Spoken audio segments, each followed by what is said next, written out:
vice president in Washington, D.C., a tag team effort there happening as the big, beautiful bill passes in Washington, D.C. The United States Senate, it was a 50-50 vote. J.D. Vance casting the tie-breaking vote there in Washington to make this happen. Lots of deals have been cut over the last, there were 72 hours as the Senate has been in pretty much a nonstop debate. In fact, they have paused the U.S. Senate operations to say their daily prayer, which they did not do while the legislation was pending in debate. So when the debate ended, they ramped up and said their prayer. Business now goes on. It is a 51-50 vote.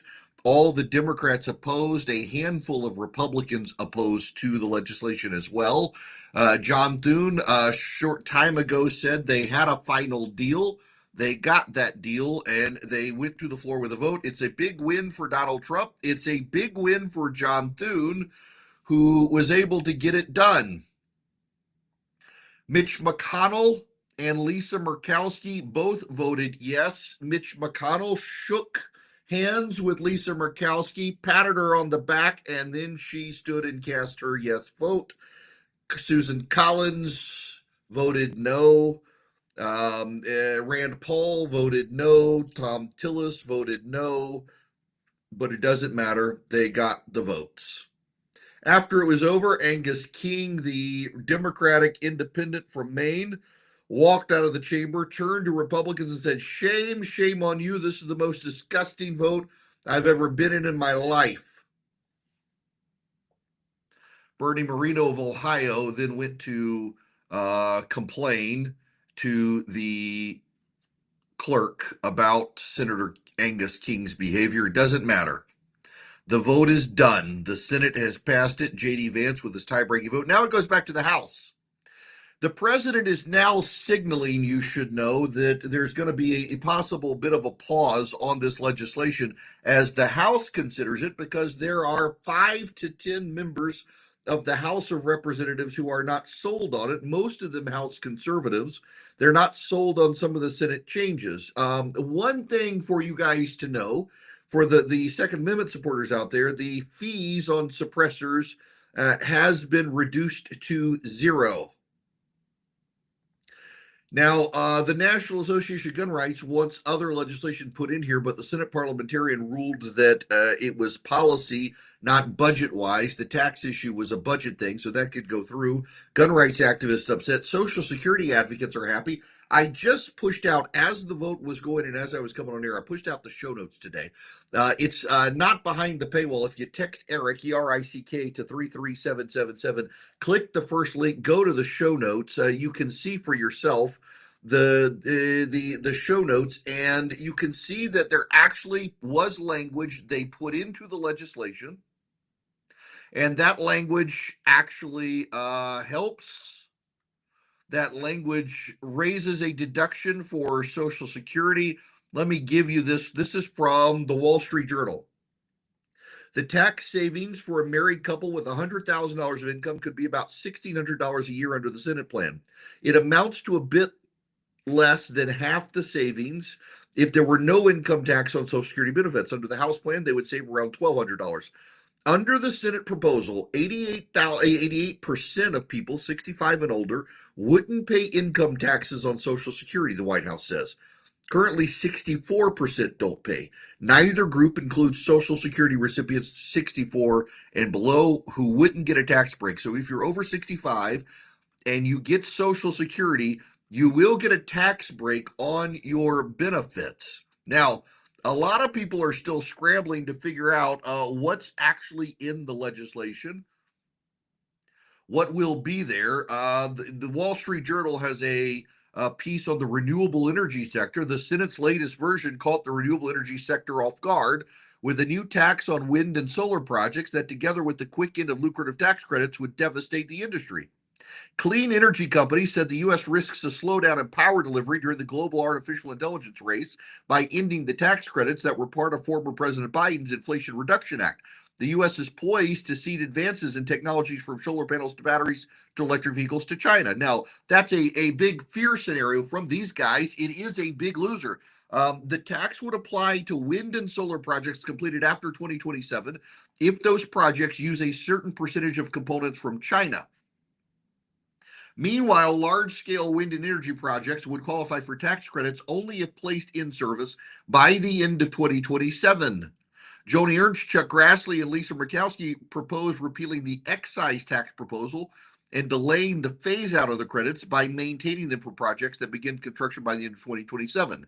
Solar and wind power make up more than 60% of generation capacity that's expected to be added.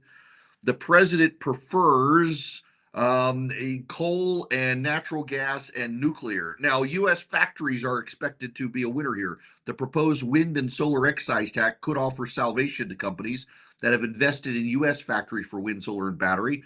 Companies making factory investments have been worried that without a reason to do so, U.S. developers would return to buying the cheapest panels from China.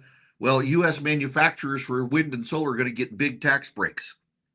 The struggling rooftop solar industry faced a potential fatal blow after the version of the bill passed the House called for sunsetting tax credits. The Senate version is a little more generous. It instead would extend the credits for leased solar panels to the end of 2027, giving rooftop-focused companies more time to regroup. Hydrogen caught a break in the latest version of the bill. Projects can qualify for a tax credit if they begin construction before 2028 under the House version. That deadline was the end of this year. Electric vehicles are a loser. The Senate bill would end tax credits for the purpose of EVs after September. That's quicker than the House version, which called for eliminating them by the end of the year. That would lead to higher EV prices. Elon Musk is upset about it. He's railed against the legislation. Elon Musk is now up there claiming that he wants to start a third party. He wants to challenge every Republican to who votes for this bill. It's going to be 50 of them. He would be challenging. He's propping up Thomas Massie. He says now Chip Roy and a few others in the House who are opposed to the legislation. The president suggesting today he might just, deport Elon Musk. This is the president at the White House before he left to go down to Florida.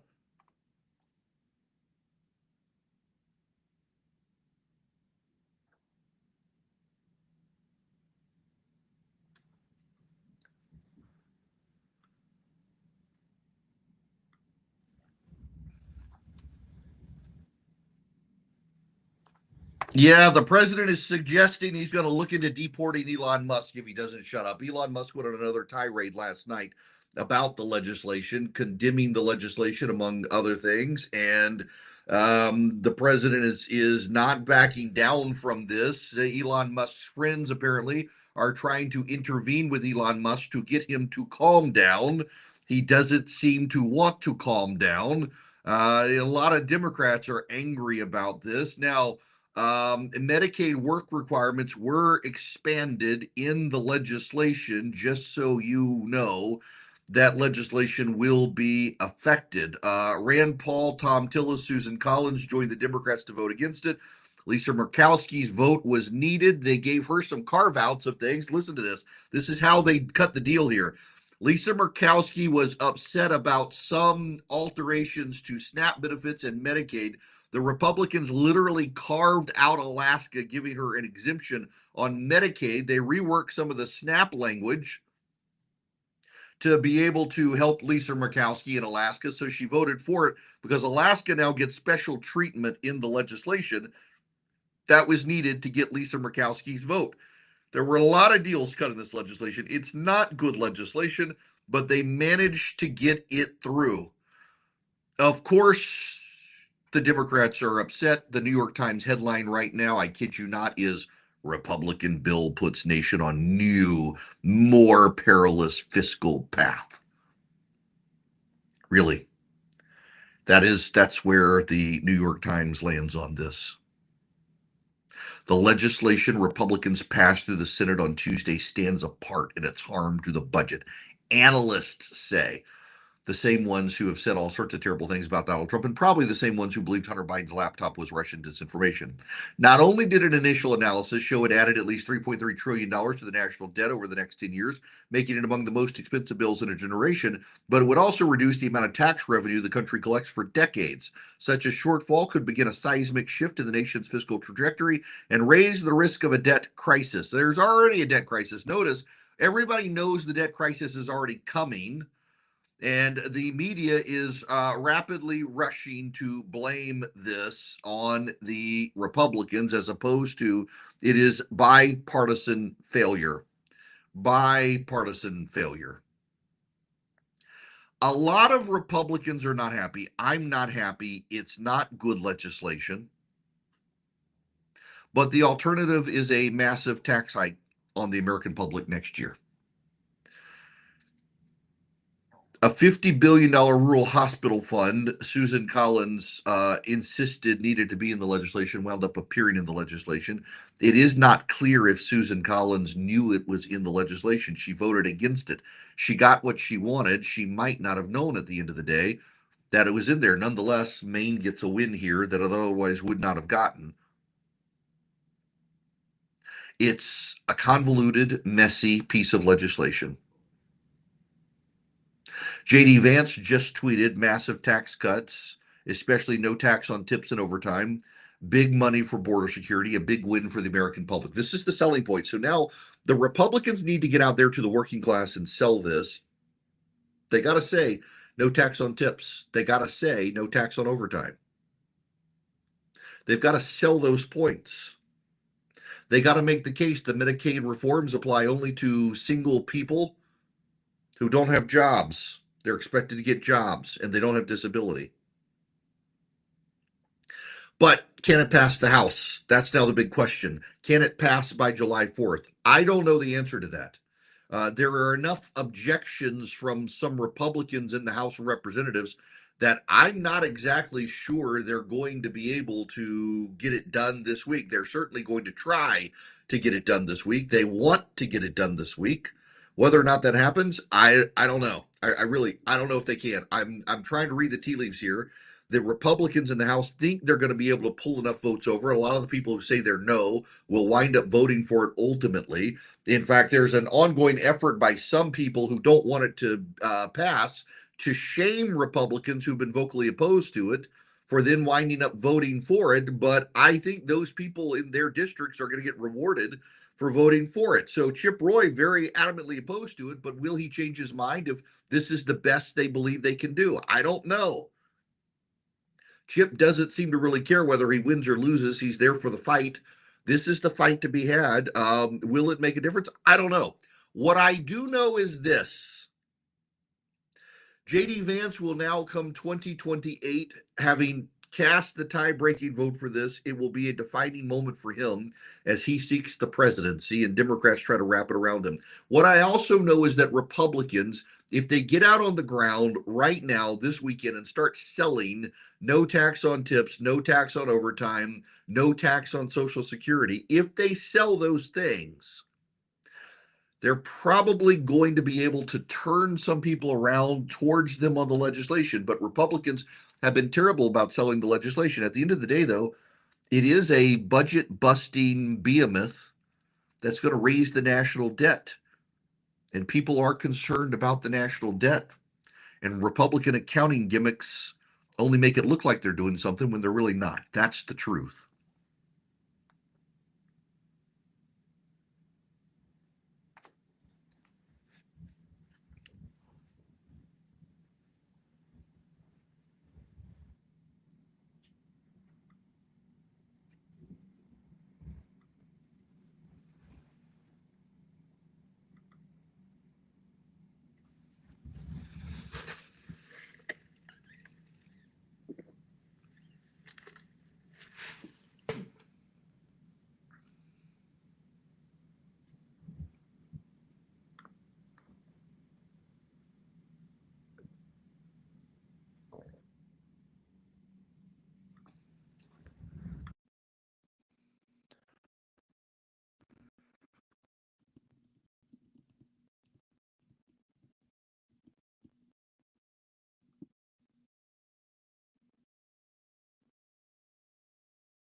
Welcome back. It is Eric Erickson here across the United States. I got to tell you, this is a big win for the president.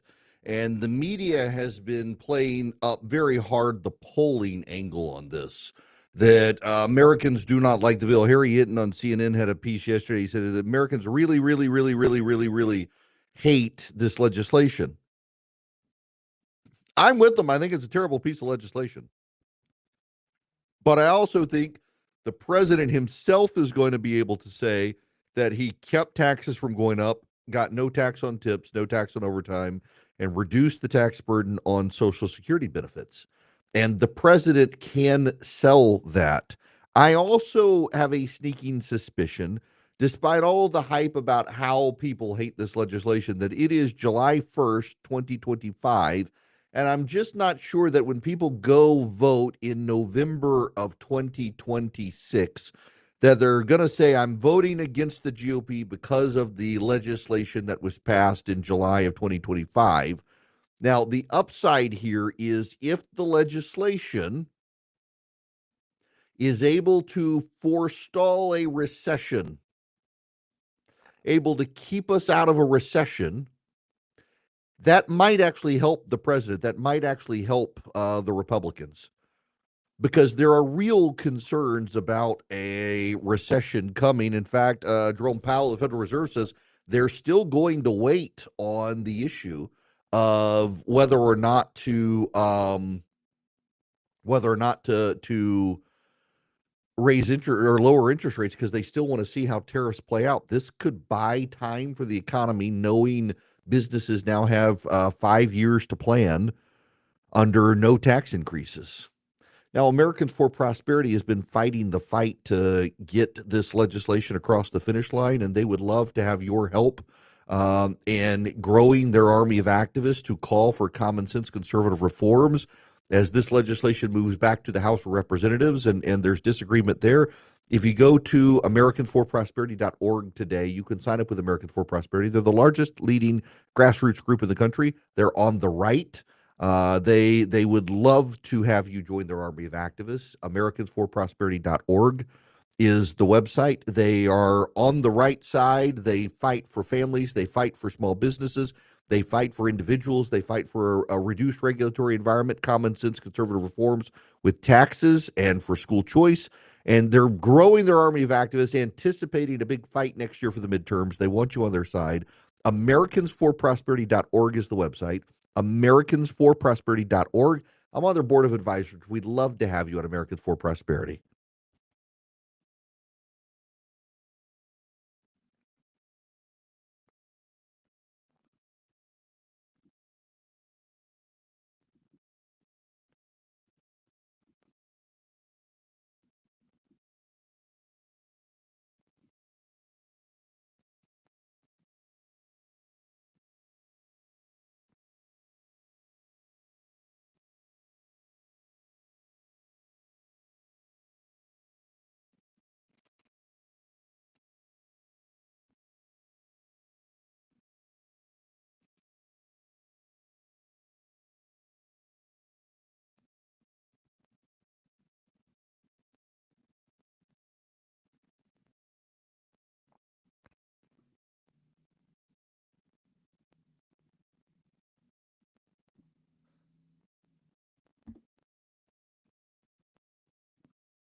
Just got a email from a listener telling me that Concord, Massachusetts pronounces the name Concord, not Concord. That's good to know. Concord, Massachusetts. Yep, somebody conquered Massachusetts. Now, we got to move on. The President of the United States, welcome back, I should say. The phone number 877-973-7425. The President has been touring South Florida. He has been talking about the big beautiful bill passing the United States Senate, and what actually we're going to what he's going to do move forward. He wants the House to pass it. He wants to get it done by Independence Day this Friday. Get House members to get on board. He spoke a short time ago down in Florida about the about Gator Alcatraz. Will house some of the most menacing migrants, some of the most vicious people on the planet. We're surrounded by miles of treacherous swampland, and the only way out is really deportation. And a lot of these people are self-deporting back to their country where they came from. Quite a few. We're amazed at actually the number. We took the FEMA money that Joe Biden allocated to pay for the free luxury hotel rooms, where he's paying hundreds of millions of dollars in New York City, and we used it to build this project. And Narana was just a little fraction of that money. That's the president down in Florida talking about this Alligator Alcatraz. There's been a lot of misinformation about it. I want to play for you. This is an immigration activist who was on CNN, and this is a clip they played of this immigration activist claiming that this was a cruel, cruel place. When we talk, about people as if they were vermin, the location, the manner in which was done, and the language, right, the dehumanizing language employed by the authorities here, there's nothing about this facility, about this detention camp that is not cruel and inhumane. The fact that we're going to have 3,000 people detained in tents in the Everglades in the middle of the hot Florida summer during hurricane season, right? I mean, this is a bad idea all around that needs to be opposed and stopped. You got that? 3,000 people, unair-conditioned tents in the Florida heat during hurricane season. You're going to hear a voice in this next clip. It is a staff member for Ron DeSantis talking to President Trump, and President Trump's response, pointing out that contrary to the claims heard on television, that's not actually true. I think our viewers at home should note that this is air-conditioned facility, so if any of the news claims are keeping them out in the hot, humid South Florida, that is wrong. It's probably 62 degrees here. Beyond. 70. Hey, yep. Biden wanted me in here, okay? He wanted me. It didn't work out that way, but he wanted me in here, that son of a... Biden wanted me in here, he says. He did have a funny moment, the president did earlier in the day as he was headed down there, describing how to run from an alligator. He's moving his hand back and forth as he's talking to reporters. The alligator Alcatraz. Yeah. It's the idea that it's going they just get eaten by an alligator or a snake. I guess that's the concept. This is not a nice business. I guess that's the concept. If snakes are fast, but alligators, we're going to teach them how to run away from an alligator, okay? If they escape prison, how to run away. Don't run in a straight line. Run like this. And you know what? Your chances go up about 1%, okay? Not a good... Your chances go up about 1%. Wow. Let me see if I can pull up the president here. He's talking down there now. The round table from Alligator Alcatraz, they're calling it. Let's see. The video feed is a little bit unstable down there as the president is talking, trying to get people in there. You know what? Let me reboot here and hop over to a different service here that I've got on my computer to see if I can get the president. He's answering questions from reporters right now down there about the situation, but also about this legislation, the One Big Beautiful Bill Act, where he is doubling down on the fact that he very much wants this done as quickly as possible in the U.S. House of Representatives. let's see here if I can. Yep.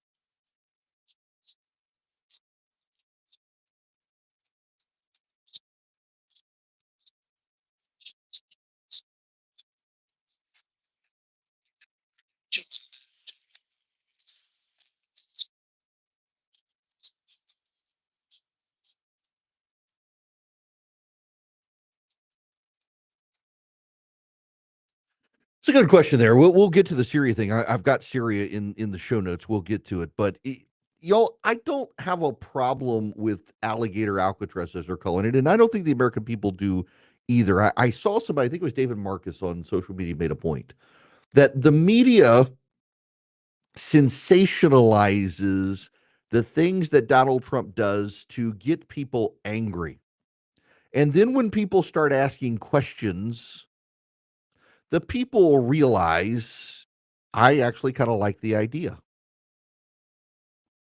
So when people find out that criminal illegal aliens are being put in a facility in Florida in the Everglades, getting them out of population centers, and then they're being deported right from that detention facility instead of being taken to a civilian airport, do you really think they're going to be upset about it? Do you really think that civilians are going to be upset about it? I have a hard time believing civilians, citizens, voters are going to be worked up by the fact that people, bad guys, illegal immigrants, not just any illegal immigrant, not grandmother, but the gangbanger is going to be put down there in the Florida Everglades. There's lots of hysteria from the left out there about this facility. There are lots of screams and complaints from progressives. But we continue to find is that progressives keep siding with the bad guys, frankly. I mean, they lied about Trinidad. It wasn't the Republicans who lied. It was the media claiming it was no big deal. They weren't really in the apartment complex. They turned out to be in the apartment complex. They turned out to have taken. They turned out to be violent. And the media had to walk it all back. Time and time and time again, the media keeps having to walk back the claims because the media itself refuses to acknowledge the truth. And because the media refuses to acknowledge the truth, it gives Donald Trump just another leg up on the press, because when the public finds out what's actually going on, the public tends to like these things. There's nothing really wrong with it. I want you to listen to some of this. This is Chris Sununu talking with Caitlin Collins, not Caitlin Clark, Caitlin Collins this time on CNN about the situation. Also, part of this, I mean, this bill is huge. It's not just about tax cuts and Medicaid. It's also about funding for ICE and the Pentagon. But on ICE, we were caught up with Tom Homan. The borders are at the White House today. The president is tomorrow going to Florida to visit what DeSantis is billing as Alligator Alcatraz, this new detention facility that has all this Florida wildlife around it. We asked Tom Homan about this and this visit tomorrow, and here's what he told me. And can you talk about the Alligator Alcatraz visit tomorrow? Are you going? Can't wait for it to open. We'll put aliens in there as soon as we can. How many people do you Ask off the governor DeSantis making that facility. What kind of migrants are going to That's fit why in? we need the big, beautiful bill to get more detention beds. So thank God that DeSantis came forward so quickly. We got to get the big, beautiful bill passed so we can buy more beds. The more beds we have, the more bad guys we arrest, more people we Is it going How do you decide who goes there? any migrants there? You're in the country illegally, got a problem. What do you make of this step that the White House is taking here? Well, a couple of things. I mean, first, one of the main reasons Senator Rand Paul is against this bill, for example, is, to your point, it adds $500 billion in new spending from defense to border and all this. This Alcatraz Alley thing, 5,000 beds, that's like 2 days worth of deportations in terms of their goal. So it's actually a very small piece of the puzzle. It's very symbolic, I think, and really defines, I think, where the administration is trying to take border control and border security.